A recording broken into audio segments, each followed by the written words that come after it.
Buenas noches queridos hermanos. Vamos a iniciar la exposición del estudio bíblico que corresponde a este miércoles, enviándoles con mi esposa un cariñoso saludo y deseando que la paz de Dios sea en sus vidas. Esperamos que Dios nos conceda la oportunidad de exponernos a su palabra después de haberle adorado en nuestros hogares. Vamos a orar. Padre Celestial, gracias te damos porque podemos seguir exponiéndonos a tu palabra, y en esta ocasión de una manera especial tenemos el deseo y la necesidad de aprender a orar, pero conforme a tu palabra, no conforme a lo que nosotros concebimos como oración. Permite, oh Dios, que tu palabra nos vaya guiando, vaya dándonos las pautas pertinentes para que oremos conforme a tu voluntad, como a ti te agrada, Señor.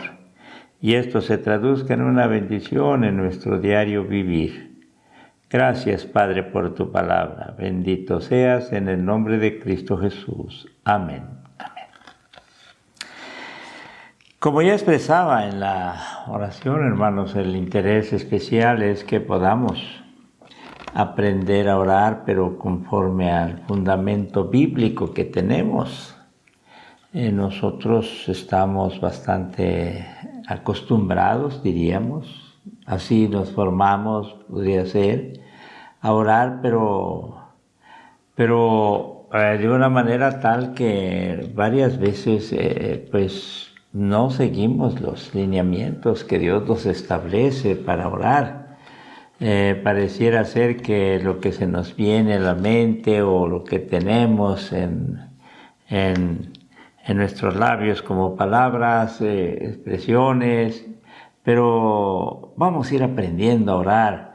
El pueblo de Israel oraba con los salmos y sus otras oraciones personales, los hacía ya basados en esta comprensión que se va obteniendo al conocer los salmos, pero tenemos que revisarlos detenidamente. Este es el interés del por qué los domingos en la tarde les estoy enviando algunas oraciones de los salmos, pero con un comentario cuidadosamente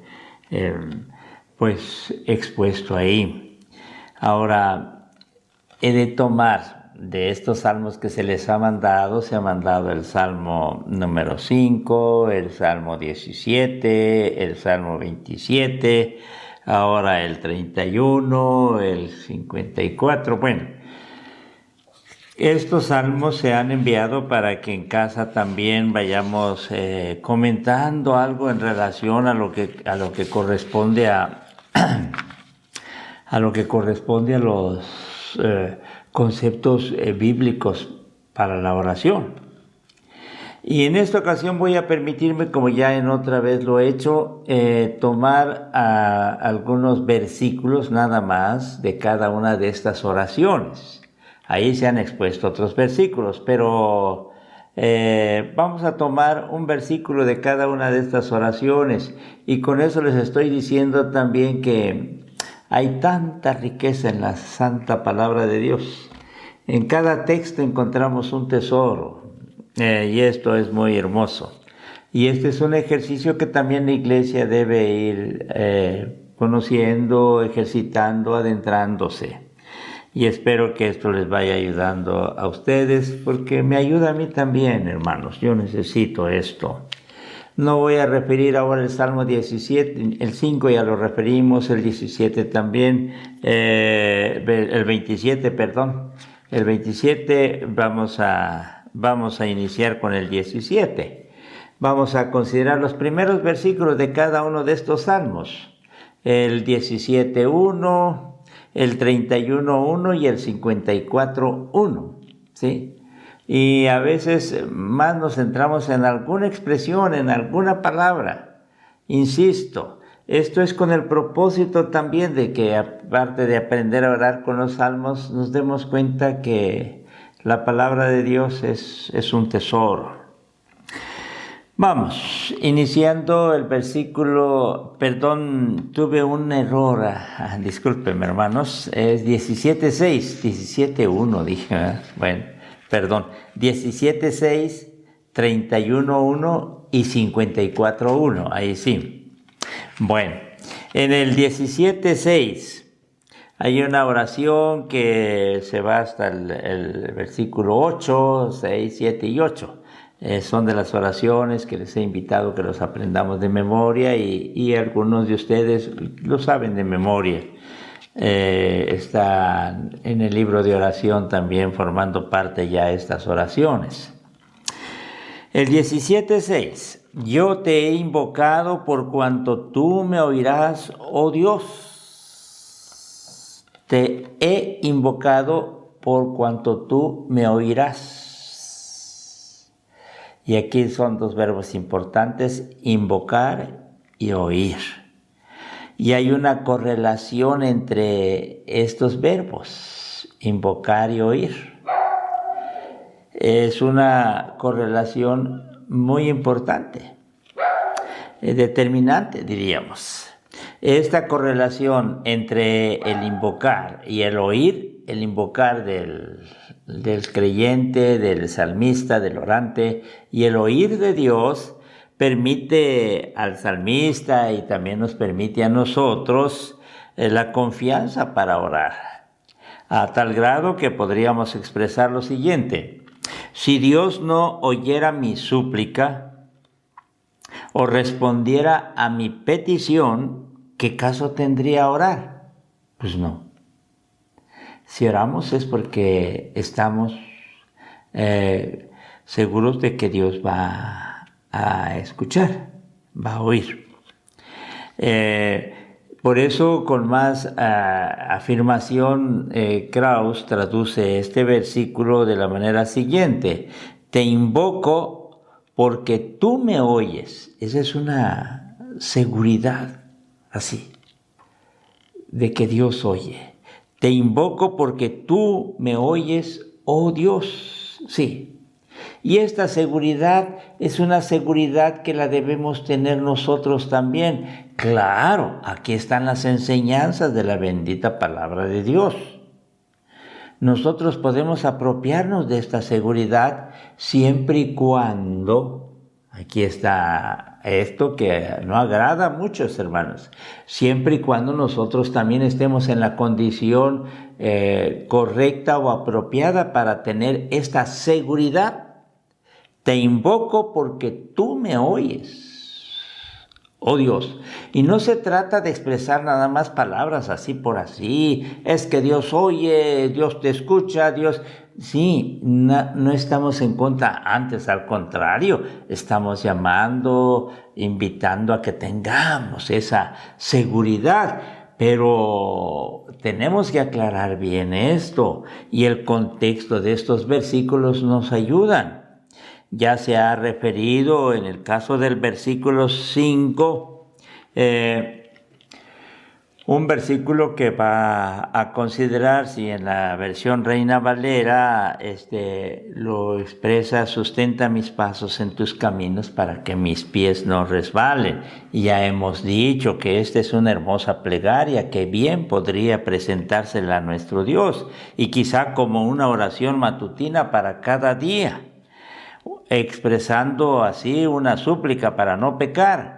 Pero en realidad las otras versiones, y aquí solo la Reina Valera, las otras versiones lo traducen no en esta forma, lo traducen expresando no una súplica, sino una afirmación.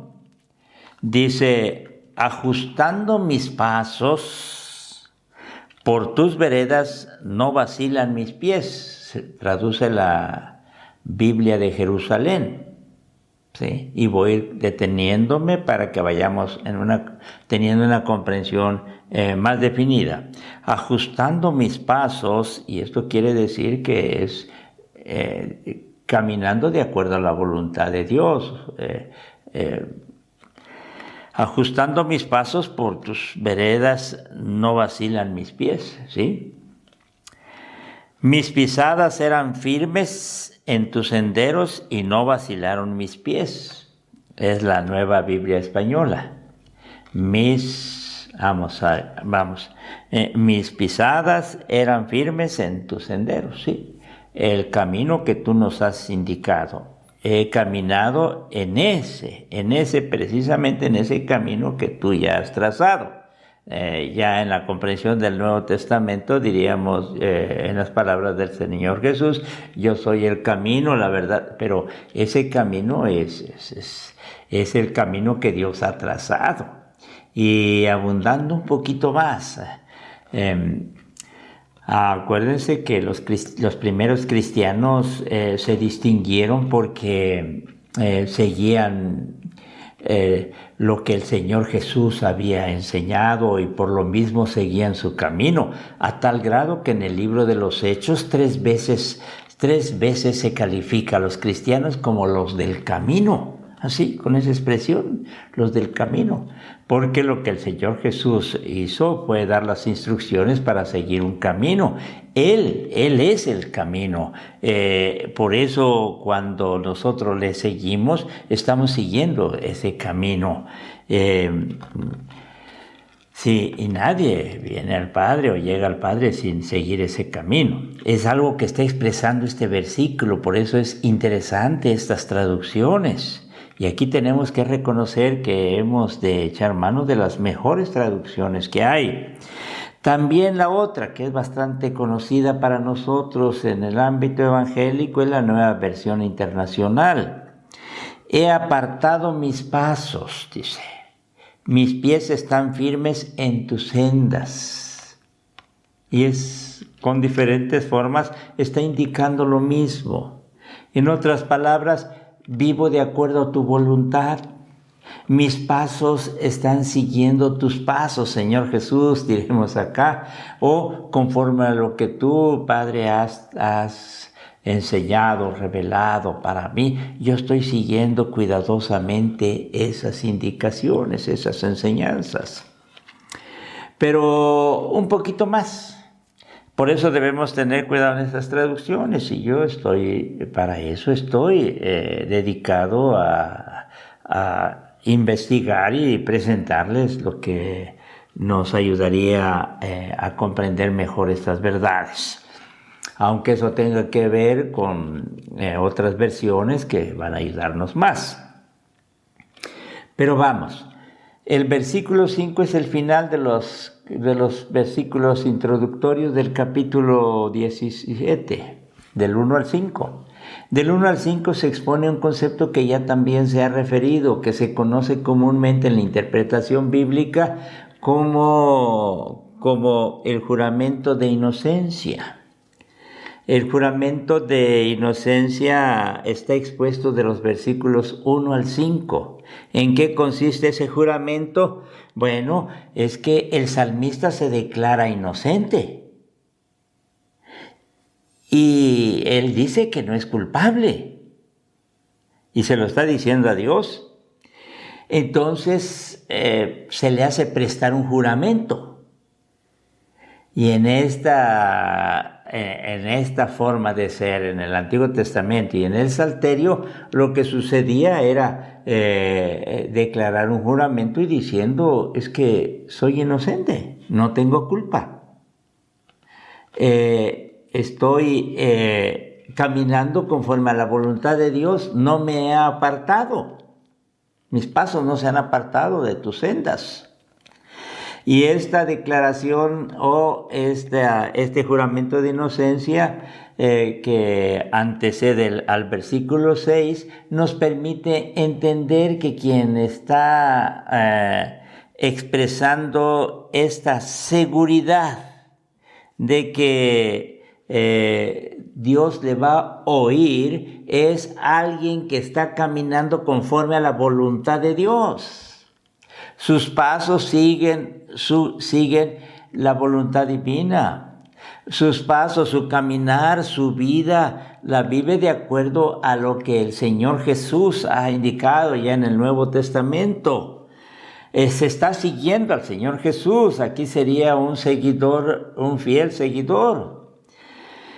Y ya considerado eso y diciendo el salmista, eso ha sido mi vida.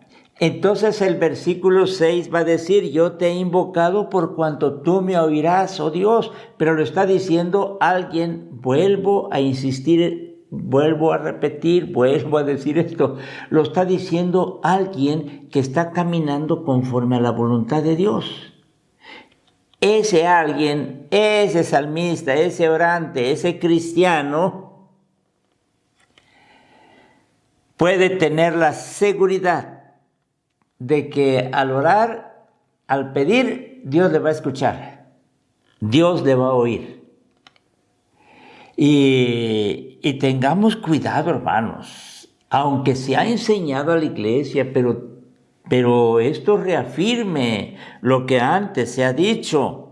El salmista se permite el atrevimiento de decir que Dios le va a escuchar porque él mismo se ha presentado del versículo 1 al 5 como alguien que no está mal delante de Dios.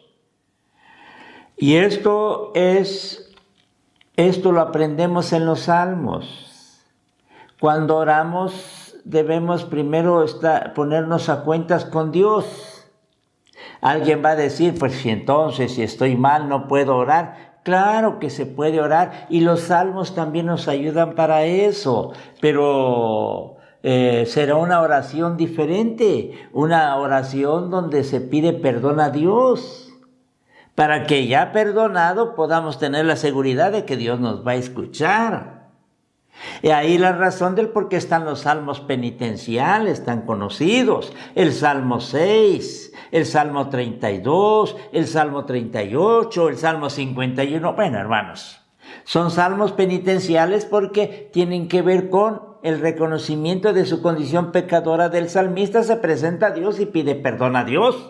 Ten piedad de mí, oh Dios, conforme a tu misericordia, conforme a la multitud de tus piedades, borra mis rebeliones, lávame más y más de mi maldad y límpiame de mi pecado, porque yo reconozco mis rebeliones y mi pecado está siempre delante de mí. Contra ti he pecado y he hecho lo malo delante de tus ojos, para que sea reconocido justo en tu palabra y tenido por puro en tu juicio. He aquí en maldad he sido formado y en pecado me concibió mi madre. He aquí tú amas la verdad en lo íntimo y en lo secreto me has hecho conocer sabiduría. Y noten el siguiente versículo. Esconde tu rostro de mis pecados y borra todas mis maldades. Entonces vendrá ya la petición en el versículo 10 del capítulo 51 de los Salmos. Crea en mí, oh Dios, un corazón. Sí. Queridos hermanos, estos son salmos penitenciales. Está el 32, son los salmos tan conocidos, hermanos. Bienaventurado aquel cuya transgresión ha sido perdonada, sí, hermanos. Bienaventurado, dichoso aquel, sí. Y mientras callé se envejecieron mis huesos en mi gemir todo el día, porque de día y de noche se agravó sobre mí tu mano, se volvió mi verdor en sequedades de verano. Mi pecado te declaré, te confesé, te lo dije. Y tú perdonaste la maldad. Sí, hermanos. Entonces, si no estamos bien con Dios, presentémonos para pedirle perdón a Dios y damos gracias a Dios, porque en la palabra de Dios encontramos estos preciosos salmos que nos van a llevar a estar a cuentas con Dios y gozar del perdón divino. Y entonces, o hasta entonces, tener seguridad de que Dios va a escucharnos. Bien, esto nos enseña el versículo 6. Claro, antecedido por los versículos 1 al 5, nos los enseña el versículo 6 del capítulo 17. Y así continúa este salmo. Bueno, este es el primer concepto que estoy exponiéndoles y espero que quede claro para ustedes. Podemos tener el atrevimiento o la seguridad de que Dios nos va a escuchar si estamos como ya lo hemos expuesto. Estas son enseñanzas bíblicas. Lo que piensen los demás y lo que los demás les digan o nosotros no, eso no vale, hermanos, perdón, no. No juguemos con esto, hermanos. Que es que lo escuchan y que... Pues sí. Y dejémoslos a ellos. Estamos exponiéndonos a la palabra de Dios. Y con todo fundamento, hermanos. Bien. Así es que, si no hay inocencia en nosotros, pongámonos a cuentas con Dios. ¿Sí? Y es que así debe ser. Y escuchemos al profeta que nos va a decir, prepárate para venir al encuentro de tu Dios. ¿Sí? Bien, entonces nos ponemos a cuentas y entonces ya estamos listos. Ahora sí, yo te he invocado por cuanto tú me oirás. No sé si vamos a poder exponer todo, hermanos. Hay mucho material, pero bueno. Aquí diríamos la seguridad de ser escuchado. Sí. 2. La confianza del orante. Capítulo 31 de los Salmos, versículo 1. En ti, oh Jehová, he confiado. Así. Esa certidumbre de la que el orante se ha apropiado personalmente viene a ser un motivo para la intervención de Jehová. ¿Sí? En ti, oh Jehová, he confiado, o por cuanto he confiado, Señor. La confianza del salmista está puesta solamente en Dios, eso sí debemos aclarar, y aquí está la enseñanza. ¿A quién escuchará Dios? Bueno, aquel que está confiando en Él. Escuchará a Dios al que ha mostrado una confianza en Él y nada más en Él para situaciones de su vida, ¿sí? Ahora, este concepto de confianza que debe estar tan impregnado en nuestra mente, en nuestro corazón, en nuestro diario vivir, en los minutos de nuestra vida, ¿sí? Pareciera ser que en estos tiempos, y con tristeza tenemos que reconocer, pareciera ser que cada vez se confía menos en Dios. Estamos viviendo en un mundo que cada vez confía menos en Dios. Diría Edward Shirevik, ahora ya tenemos muchas ramas en donde podemos colgarnos, expresando de esta manera el hecho de que el avance científico y tecnológico que ha traído beneficios, comodidades, y no estamos en contra de eso.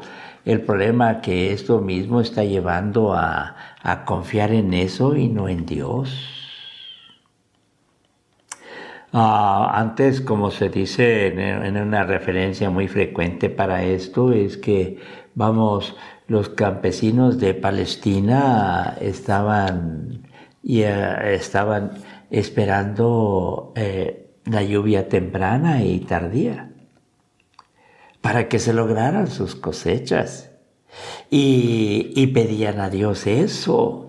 Esperaban también que salieran bien esas cosechas, pero pedían a Dios para eso. Estaban confiando en Dios. Hoy se confía en cuestiones tecnológicas, pues ya hay fertilizantes, ya hay riego, ya hay... Sí, y eso hace que hasta se olvide uno de Dios, hermanos. Y esto es algo muy grave. Y se vaya olvidando la humanidad de Dios. Y los cristianos, vamos a revisar. No los creyentes, nosotros que vamos a la iglesia, sí, no hemos descuidado eso, pues el mundo, las personas, pues sí, cada vez vemos que confían menos en Dios, hay tantas posibilidades ahora, y otras cosas que vamos a referir. Cada vez más escasean los testimonios de cristianos. Ya, dejemos el mundo por ahí. O las personas que no confían en Dios. Cada vez más escasean los testimonios de cristianos que verdaderamente confían en Dios. Cada vez son menos. Pues aún en el ámbito cristiano también la confianza se desvía para otros rumbos, en otras direcciones, en lugar de centrarse en Dios. También los cristianos tienden a confiar en las riquezas, en el dinero, Y si no tienen, se mueren, y si tienen, sonríen y están, y se convierte el dinero en un Dios, les guste o no les guste aceptarlo a aquellos que todavía se resisten. Y ya el Señor Jesús o en los sinópticos encontramos esa expresión, el Dios Mamón, el Dios el dinero, de las riquezas. No tengo la referencia, pero pues ustedes saben que un país tan poderoso como es los Estados Unidos nace precisamente en una declaración especial, hablando que su confianza está puesta en Dios confiamos, y hasta en su moneda para negar la confianza que se pueda tener en el dinero. Pero la historia nos dice otra cosa, y los tiempos presentes todavía más. Se deja de hacer eso, hermanos, hay que tener cuidado. Yo lamento que no tenga el separador que tenía, alguna ocasión lo mostraba, estando en Suiza, en un país de primer mundo, bueno, de los países con más posibilidades, y no se ve pobres, gente en la calle pidiendo algo. Esto no es posible, pero su confianza ya la dejaron de poner en Dios, y hasta lo dicen como un eslogan, hermanos. Sí.